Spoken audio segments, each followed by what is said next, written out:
Google நமது அண்டை மாநிலமான ஆந்திர பிரதேசத்தில் $1.5 பில்லியன் அடானியோடு சேர்ந்து முதலீடு செய்யும் data center, Google data center farm பண்ணுறாங்க. சுந்தர் பிச்சை அந்த அறிவிப்பை வெளியிட்டிருந்தாங்க. அப்போ அது ஏன்பா இங்கே வருதுன்னு கேட்பாங்கல்ல, நீங்கள் தான் உடம்பு பூரா போய் கையில் துண்டை எதுக்கு பிச்சைக்குன்னே இருக்கிறீங்க, முதலீடு நான் கேட்குறேன். சந்திரபாபு நாயுடு அமெரிக்கா போய் எந்த முதலீடு வாங்கியிருந்தாரு? நான் எத்தனை முறை சொல்லியிருக்கேன், உங்கள் போகிறது இன்ப சுற்றுலான்ற எத்தனை முறை நான் சொல்லியிருக்கேன்.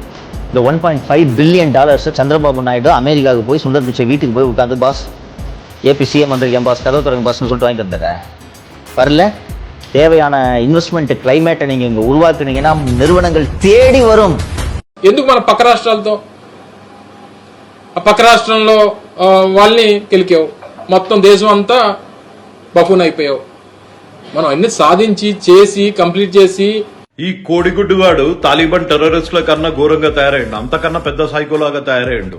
అరే పక్క రాష్ట్ర ఐటీ మంత్రి వాని పేరు ఖర్గేనో తుర్గేనో తెలియదు కానీ వాడిని పబ్లిక్ తిడుతున్నారా, అరే ఇంత పెద్ద ఇన్ఫ్రాస్ట్రక్చర్ పెట్టుకొని గూగుల్ లాంటి కంపెనీ ఇక్కడ ఎందుకు డేటా సెంటర్ ఓపెన్ చేయలేదు అని తిడుతుర్రు.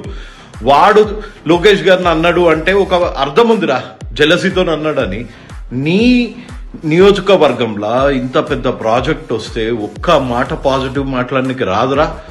అదేదో సినిమా రోబో సినిమాల పక్షిరాజులాగా తయారైనవేందిరా, నెగిటివ్ సాలే నువ్వు. పండా రోజు తిట్లు తినుకుంటా నువ్వు నీ కోడిగుడ్డు ముఖంలో చెప్పు బెట్ట తూ మీ బతుకులు. జై హింద్. ఏపీ వాసులు ఒక మనిషిని ఊరికినే నిక్నేమ్ పెట్టరండి. అలాంటిది ఒక మంత్రికి, క్యాబినెట్ స్థాయి కలిగిన మంత్రికి గుడ్డు మంత్రి అని ఎందుకు ఇస్తారు? ఇలాంటి గుడ్డి ఆలోచనల వల్లనే గూగుల్ డేటా సెంటర్ విశాఖపట్నం రావడంతో కర్ణాటక, తమిళనాడు, మిగతా రాష్ట్రాలంతా గగ్గోలు పెడతా ఉంటే గుడ్డు మంత్రి గాడు ఆ డేటా సెంటరు ఏం ఉపయోగం లేదు, దానివల్ల అది ఇది అంటూ చంద్రబాబు నాయుడు కూటమి ప్రభుత్వం బదనామీ చేస్తున్నాడండి. విషయం ఏంటంటే ఆ డేటా సెంటర్ ఈ గుడ్డు మంత్రి నియోజకవర్గంలోనే వస్తుందండి. ఎవరైనా ఆ నియోజకవర్గంలో కంపెనీ వచ్చిందంటే సంతోషపడతాడు. మన గుడ్డు మంత్రి ఆవేశపడుతున్నాడు. జగన్మోహన్ రెడ్డి స్క్రిప్ట్ చదివి సస్తాడు.